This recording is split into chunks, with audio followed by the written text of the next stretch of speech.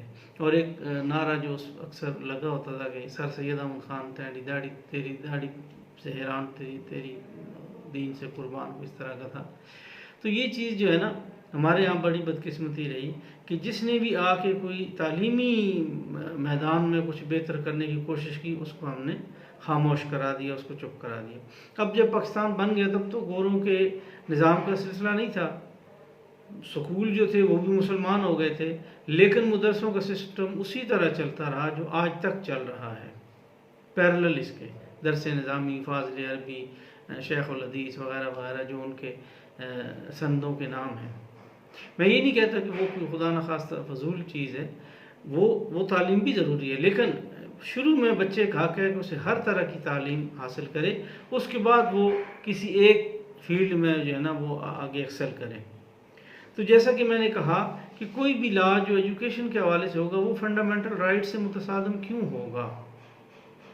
اور یہ جو 1960 کا قانون ہے جو آج تک آرٹیکل فرسٹ شیڈیول میں آرٹیکل 8 کے حوالے سے لکھا ہوا ہے، انفیکٹ ایجوکیشن وہ ایریا ہے، اگر آپ نے شاب نامہ پڑھا ہو تو ایک دفعہ کابینہ بن گئی، سارے وزراء نامینیٹ ہو گئے، تو کسی کو خیال آیا بعد میں کہ وزیر تعلیم تو کوئی نامینیٹ ہی نہیں ہو سکا، تو بھاگم بھاگ جو کوئی ایک سامنے نظر آیا پارلیمنٹیرین اس کو اٹھا کے وزیر تعلیم بنا دی گیا، چاہے اس کی اپنی تعلیم بالکل نہ ہو۔ تو پاکستان میں ایجوکیشن میں بہت زیادہ مطلب کھلواڑ کیا گیا ہے، اور 1960 کا قانون جو کہ کسی صورت فنڈامنٹل رائٹ سے متصادم نہیں ہو سکتا، لیکن اس کو آرٹیکل فرسٹ شیڈیول میں لکھ دیا گیا۔ اگر ہم آئین قوانین کو دیکھیں ہماری جو تعلیم، اب ایک اور بڑا ظلم ہوا ہے پاکستان کے ساتھ کہ تعلیم کا جو شعبہ ہے اس کو بجائے فیڈرل رکھنے کے، جہاں پر تھوڑی فنڈز کی، اب تو 18ویں ترمیم کے بعد وفاق کمزور ہو گیا ہے، لیکن جب وفاق مضبوط تھا تو اس وقت یہ جو تعلیم کا جو سسٹم تھا، یعنی شعبہ تعلیم جو تھا، یہ ایک صوبائی میٹر تھا، اور آج بھی صوبائی میٹر ہے،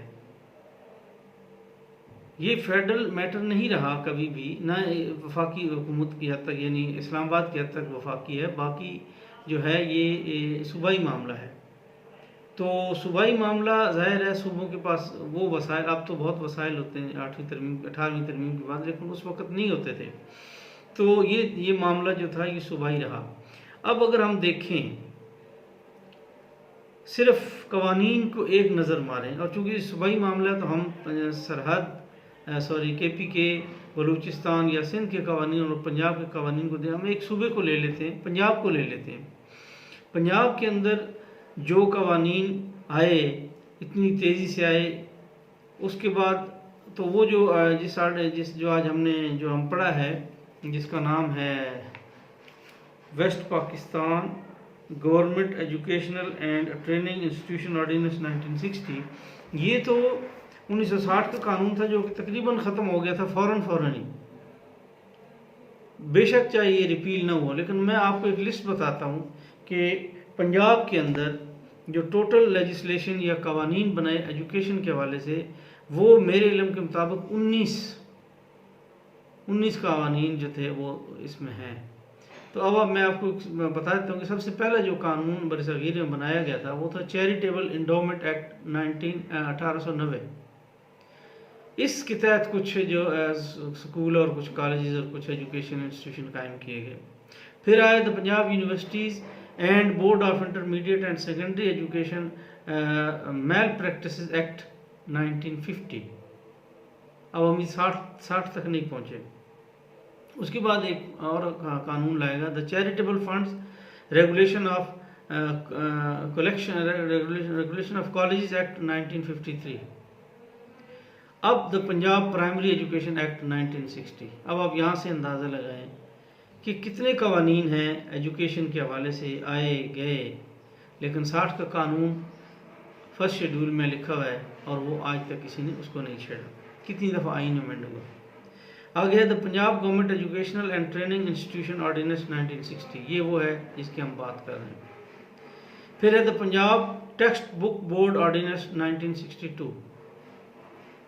پھر ہے جناب the Punjab board of technical education ordinance 1962. پھر ہے جناب the Punjab school education board act 1969. The Punjab local council high schools taking over ordinance 1970. اس پہ ہم نے تھوڑی پہلے 1-2 ویڈیو میں بات بھی کی تھی. The West Pakistan publication of textbooks regulation and control ordinance 1970. The privately manage schools and colleges taking over regulation 1972. اس پہ بھی ہم نے بات کی تھی. The Punjab board of intermediate and secondary education act 1976. پھر ہے جناب the Punjab board of intermediate and secondary education act 1976. پھر ہے the Punjab private educational institution promotion and regulation ordinance 1984. The Punjab compulsory primary education act 1994. پھر ہے جناب the Punjab education foundation act 2004. پھر ہے جناب the Punjab Daanish schools and centre of excellence authority act 2010. The Punjab examination commission act 2010.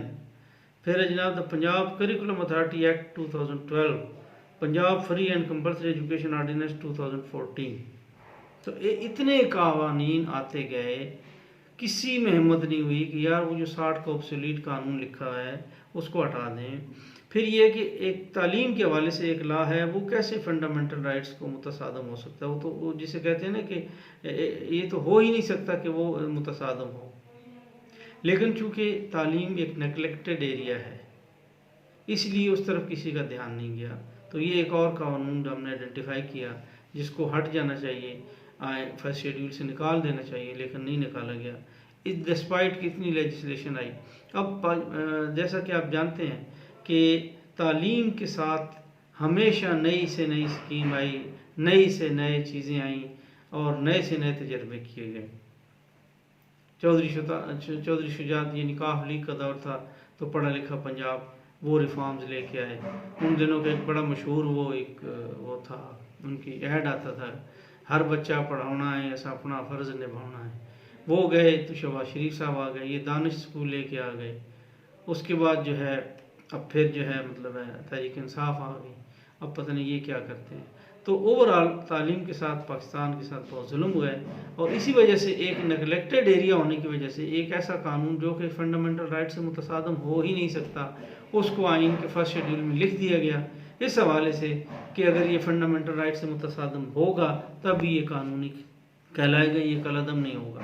تو یہ جناب آج کی میری ویڈیو کا موضوع تھا. I hope I have agitated your minds. Thank you very much. اپنا دوستوں یاروں کا، فیملیز کا، ارد گرد کے لوگوں کا بہت خیال رکھیے گا. مجھے دیجیے اجازت. السلام علیکم ورحمۃ اللہ وبرکاتہ.